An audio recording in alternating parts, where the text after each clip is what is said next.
Salut, c'est Trado, je suis content de vous retrouver pour la mise à jour de l'analyse technique du CAC 40. On va commencer par l'analyse chartiste, c'est notre habitude, et on voit que les cours ont encore la possibilité de progresser un petit peu avant de rencontrer la première résistance, on va dire importante, celle des 7065-7104.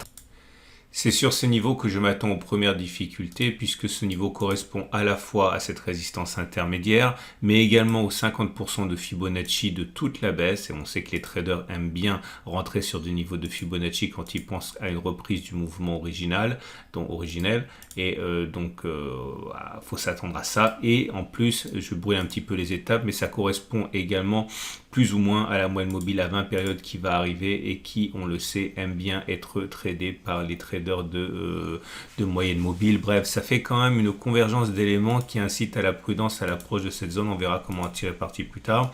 Sans oublier l'oblique descendante ici. Bref, il y aura du monde pour attendre au tournant les haussiers. Sans oublier enfin que nous avons ici une configuration clairement à ce qu'on peut assimiler à un drapeau. Alors c'est un fanion plutôt, un fanion qui ressemble à ça et normalement, c'est-à-dire statistiquement, on est mûr donc pour envisager un retour de la baisse après ça. Maintenant, encore une fois, j'insiste, il n'y a aucune certitude, il n'y a que des scénarios et une fois qu'on a un scénario, on essaie de trouver un ratio gain-risque qui nous soit profitable. C'est ça l'analyse et le trading discrétionnaire.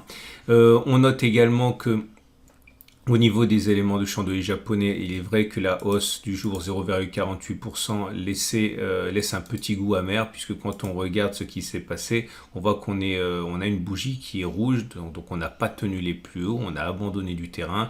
Alors c'est pas une bougie odieuse car elle a une mèche basse plutôt longue qui montre les rachats à bon compte.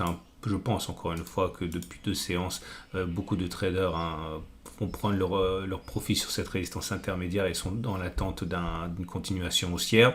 Par contre, quand on regarde la bougie Aiki-Nashi, c'est absolument pas haussier. Bon, c'est pas baissier non plus, mais c'est une bougie qui est assortie de mèches hautes et de mèches basses, donc c'est-à-dire que c'est une bougie d'hésitation. Et pour l'instant, tout ça ne me fait penser qu'à un rebond technique.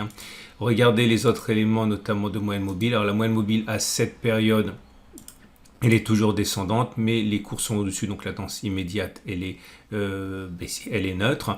La moyenne mobile à 20 périodes, on a dit, elle est descendante, on est en dessous, donc la tendance générale est baissière, oui. N'oubliez pas que selon la configuration classique de la trajectoire, d'abord on sort des bandes de Bollinger, on fait un T1, puis là on avait 50% de chance plus en fait de faire un T2, c'est fait, on a réintégré, on est allé chercher la M7, on a clôturé au-dessus de la M7 et c'est confirmé aujourd'hui après une période d'hésitation. Normalement quand on clôture au-dessus de la M7, dans cette configuration là on va chercher la M20, donc c'est pour ça aussi que je pense que la hausse pourrait perdurer un petit peu. Mais ça remet ni en cause à cause de la tendance de long terme qui est haussière puisqu'on est au-dessus de la M200 qui monte et ni en cause en fait les indicateurs techniques lents qui sont toujours baissiers. Regardez, alors, oui, alors d'abord je parle de ce nouveau signal haussier sur le CCI, c'est un indicateur technique rapide, donc il délivre un signal haussier. On a déjà backtesté ça fonctionne plus souvent que ça n'échoue. L'idée dans cette configuration de trading systématique par contre, c'est d'envisager que l'on aille d'abord faire la distance entre le niveau de clôture de la bougie du jour et le plus bas, moins 3,50 vers le haut que vers le bas. On en parlera tout à l'heure. Bon, encore une fois, ce sont des choses qui ont été backtestées. Ça ne veut pas dire que ça fonctionnera maintenant, mais ça a été backtesté. Par contre, les autres éléments techniques, notamment les indicateurs techniques plus lourds, sont toujours baissiers, qu'il s'agisse du MACD, du cycle de Schaff, de l'ossom oscillateur. Et puis, regardez également les volumes qui ne sont pas véritablement au rendez-vous pour l'instant, puisque, bon, c'est sûr, ça monte doucement, mais on est loin des bougies baissières et des volumes sur les bougies baissières. Et on va donc terminer avec l'Ichimoku. Et l'Ichimoku nous montre que là aussi, ça reste globalement neutre. Alors ça se voit au fait que on a le nuage qui est à plat. Quand le nuage est à plat comme ça, eh bien ça veut dire que la tendance de fond elle est neutre, on le voit. Alors, attendez, je vais faire un peu le ménage, voilà, comme ça. Le nuage est à plat, mais vraiment, donc la tendance de fond est neutre, il manque plus que le twist. La kit jaune est plate, donc la tendance générale est neutre aussi, et la Tenkan est plate, donc la tendance immédiate est neutre aussi. Bon, pas grand chose à tirer de l'Ishimoku depuis les derniers signaux fort efficaces, hein, c'est neutre. Et on va donc terminer avec les trades du jour. Alors, que peut-on faire?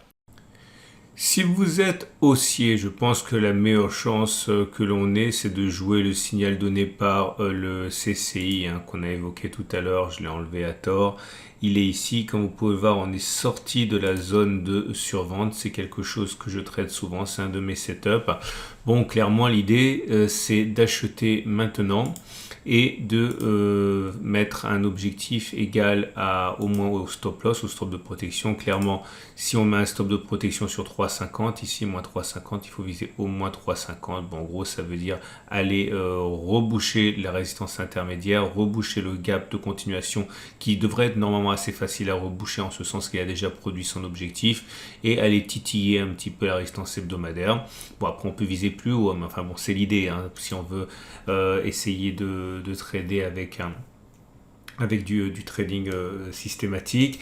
Si par contre vous êtes plutôt baissier, je pense que vous avez un bon point d'entrée qui est plutôt de nature discrétionnaire. Hein. J'ai essayé d'expliquer la différence entre les deux déjà et maintenant on va appliquer, je préciserai à chaque fois si c'est du systématique ou du discrétionnaire, mais l'idée c'est qu'on compte sur la présence de vendeurs sur la résistance intermédiaire, sur l'oblique, sur les 50% de Fibonacci et sur la moyenne mobile à 20 périodes pour soutenir hein, une position baissière.